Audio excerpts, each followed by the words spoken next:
Hello, and welcome back to Alchemical Serenity, the pagan podcast that takes you along the path, into the woods, across the fields and moors, down to the beach where we can sit by the fire and talk about all things spiritual in a witchy, druidy, and pagan way. And also where we can look back at the folklore, but walk our path in a modern way that suits the times that we live in. Now, if you've been listening into my podcast for the last year, you will know I have covered the Wheel of the Year in a basic format so that my ideas don't become sort of dogmatic or overwhelming. This year, I really would like to take things that bit further and perhaps take another step and look at goddesses, trees, plants, and herbs. But all of this needs to be researched. So I want to really do the subject matter justice, and I don't want to do you an injustice. So for now, seeing as we're in the Northern Hemisphere and currently we are walking our way through winter, let's talk about happiness.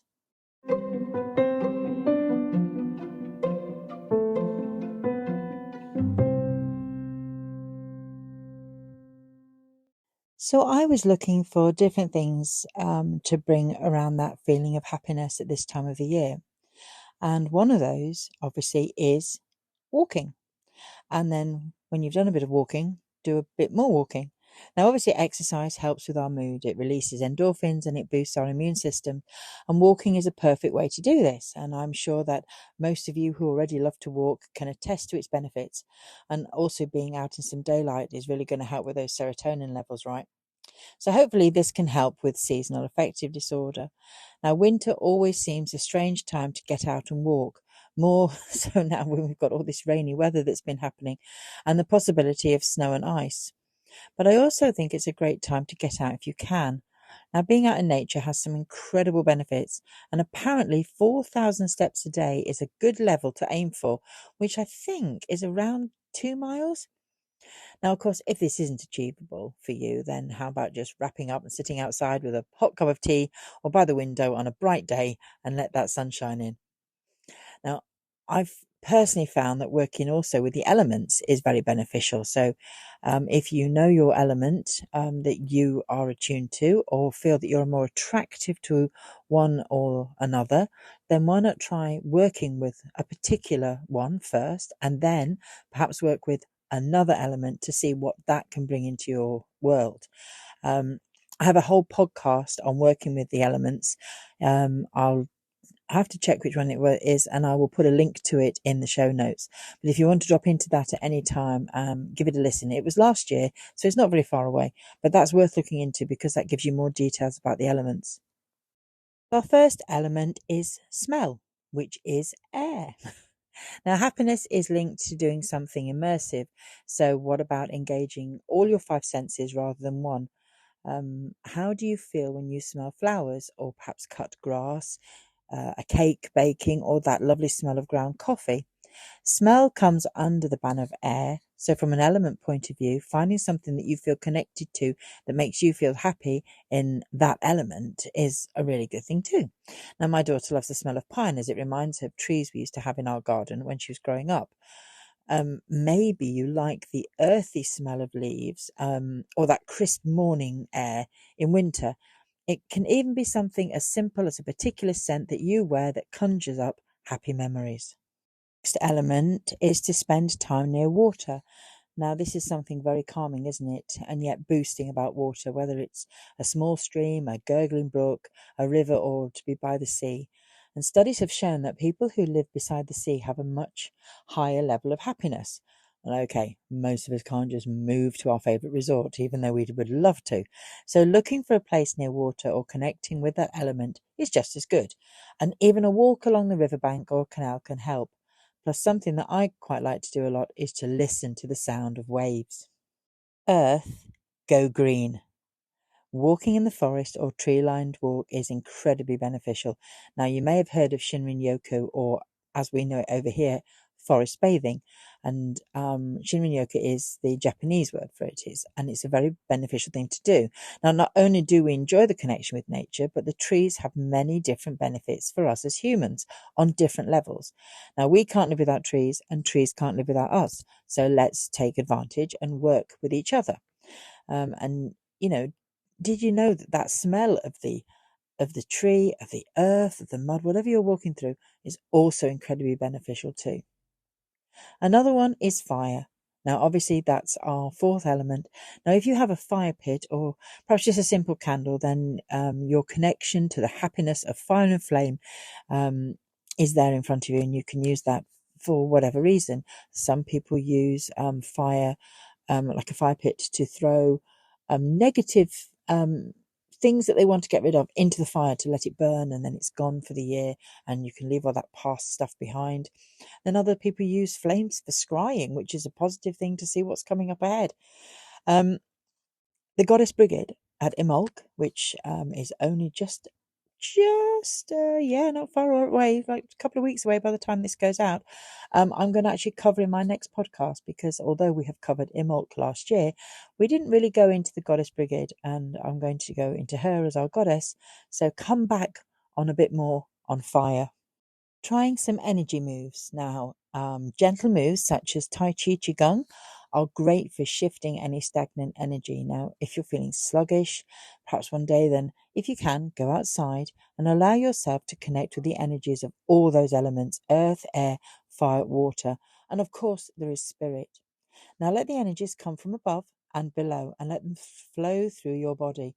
Now, ideally standing barefoot, but as it's a bit cold and a bit damp for that, I've actually used a cotton towel on the floor before, and some cotton socks.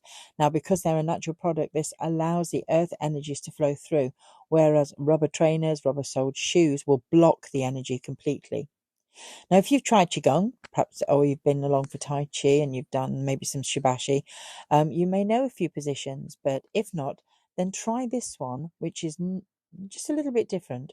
So stand with your feet slightly apart and have very soft knees, not bent, just slightly relaxed, so that you feel grounded and secure in your stance. Then bring your arms up at each side so that they are parallel with your shoulders, almost like you have now become a cross. But imagine yourself as the pentagram. Now bringing in the energy from your head, which is the top of the pentagram, out to the two sides, and your legs are the two bottom points. You don't have to hold this position for long, maybe just for a count of 5. Then let your arms gently float down by your side. Now, if you want to do this again, this movement, however many times you feel comfortable with it, it's about your ability, and don't overstretch yourself either.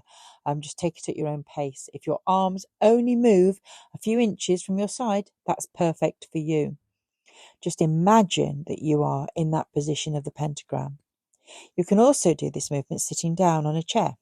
It's the intention is really to connect with the elemental energies and let them flow through you.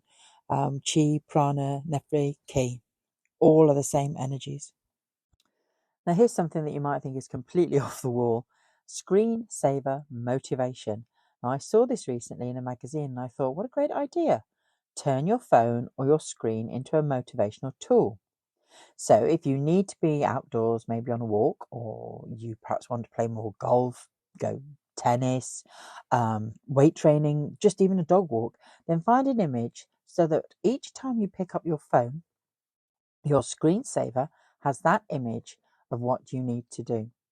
Now, most people use their screensavers for family images, don't they? You put your kids on there, perhaps your pets, perhaps somewhere that you've been on holiday.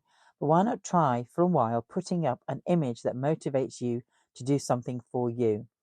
Now, I have an image of a pathway walking through a woodland, and it's one I took on the Tarka Trail in North Devon in the summer of 2022 when I walked it.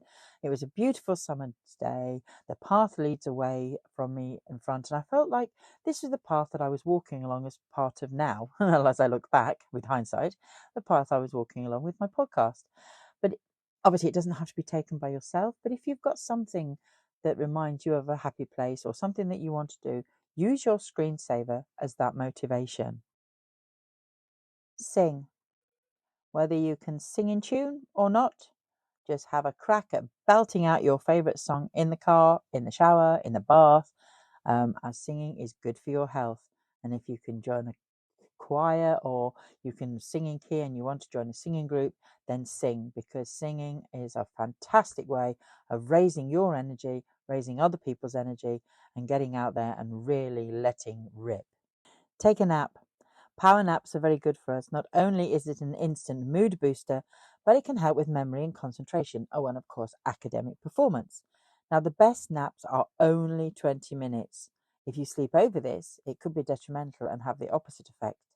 Now, I also read in the past that if you drink a coffee and then take a power nap, it will see you through for the rest of the day. Don't quote me on that. I have been told that that is the best time to have a power nap and a coffee together. I might have to try this and come back with you on this one. If anybody tries it and you want to leave a little note and let me know, I'd like to know what happens with coffee and a nap. Creating your sacred space. Now, we all need somewhere to focus our intentional or devotional work as a place of power. Now, whether you call it a sacred space or an altar, it doesn't matter. What matters is how it works for you. You may have just a shelf with a few lovely things on, depending on what path you walk. Some could be crystals, candles, maybe a statue of a god or a goddess. Or, I suppose it might just be something very, very simple, something that you've picked up whilst walking on a beach, maybe a shell. I've seen all sorts of different altars over the time and all sorts of different sacred spaces, but all that matters is it works for you. Now, it might be that you have to keep your items in a box for whatever reason. Perhaps you've got young children, you don't want candles out, you don't want anything that they can get their little fingers on. And maybe your life is that you don't want people to know what you're doing. That's completely up to you. But even if you have a box that you can just bring out and use when you need to, but are not as a permanent fixture, that's just as good. Altars do, and sacred spaces do not have to be permanent fixtures. The important thing is that it's about your sacred space and it works for you and it contains your power. It can be indoors, outdoors, and a different one in every room. I know some people have got a little kitchen one, they've got one in the bathroom, and all they look like is just a kitchen candle. But it is that person's sacred space for that moment when they get into the zone for cooking and using their own energy for what they're cooking for their family. So think about creating your sacred space and how you want it to be and how it will work for you. Reserve your bedroom space. Apparently, sleeping for between 7 and 8 hours is the best form of getting happy, unless you have crossed a certain age threshold from 40 plus, but usually around 50 onwards, and you need a nighttime bathroom visit. So when someone says to me, "Oh, you need more sleep," I'm like, "Yeah, right. You have that conversation with my bladder." Now, has anybody else experienced this? The nighttime bathroom? Therefore, we could be up 2 or 3 times in the night and we get broken sleep. Having a relaxing bedroom trains our brains to know that when you are there, it's time to rest, or if you are in a relationship, it might be for something else. However, many people use their bathroom for work. We all charge our phones at the side of the bed, which means halfway through the night, we can check up on social media and on our friends who are also online because they've all been to the bathroom and now they can't settle again either. I am seriously guilty of doing this, and I know one friend of mine, Leslie, will be listening into this and thinking, yep, we normally have a conversation in the middle of the night after the bathroom break. So, how about this? Horror of horrors, charge your phone in another room for one night and see what difference it makes. Now, if you need an alarm clock, buy two. One to switch off and shout, "No, it can't be!" And then the other one, across the other side of the room, makes you get out of bed and find it. Now you can see I've got experience here as well. Whatever steps you take to reserve your bedroom for peace, tranquility, and your sanctuary that's away from the energies of the day and you can go to and relax, has to be a good thing. Learning to make yourself happy can come in many shapes and forms, and I obviously I haven't mentioned the obvious ones like turning off your phone or taking a long warm bath with candles and essential oils, because many people don't like soaking in a bath. Maybe they don't even have a bath. I also say that finding a good aromatherapist or herbalist to advise you on restfulness and herbs and oils is also worth it. Now, herbalists can make some excellent teas to drink before bed or to deal with any anxiety that stops you being happy. So that's my rundown on a few things that you might like to try. You might be now thinking, "Oh, she's completely lost the plot. She's waffled on far too long. What does she know?" You may have your own that work great for you, whether they're obvious or not. If you want to, feel free to share them. Please leave any notes or any comments wherever you're listening to for the podcast. It would be really nice to hear what benefits you get from your different way of doing something. And if you're wondering what makes me happy, well, I am a rural loving wellies girl. I've got a couple of retired horses, and I also enjoy just getting out and walking in nature and connecting to trees and to plants. So that's my motivation when I feel down. I just get out, get muddy, usually get soaking wet, especially with the horses, and just breathe. Failing that, a really good book. Thank you for tuning in today. I'll be back very soon. Don't forget to look me up on Facebook and Instagram, and also on Patreon as Alchemical Serenity. If you are in the East Midlands area, Leicestershire, Nottinghamshire, Northamptonshire or Warwickshire, we sometimes run some classes, and we'll be running lots of other things during the summer. Don't forget to check out all my other podcasts from last year, and also if you like what I'm waffling on about and you'd like to hear more, then like, comment, subscribe.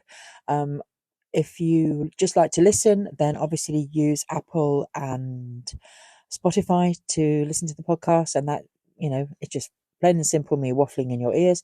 If you like a little bit more visual, then within a couple of days of it going live on the other podcast, it will go live onto YouTube, because I will then put up some images, which sometimes people like to look at images while they're listening to a podcast, and that just gives me a little bit more creativity to put some nice images up that work well with what I'm talking about. So I'll be back again soon with Brigid, our Bridie, Brigantia, but she's going to be the first goddess that we look at, whose day is coming up very, very soon on the 1st of February. So until then, thank you for joining me, and I will see you again soon. Love, light, and many blessings to you. Bye-bye.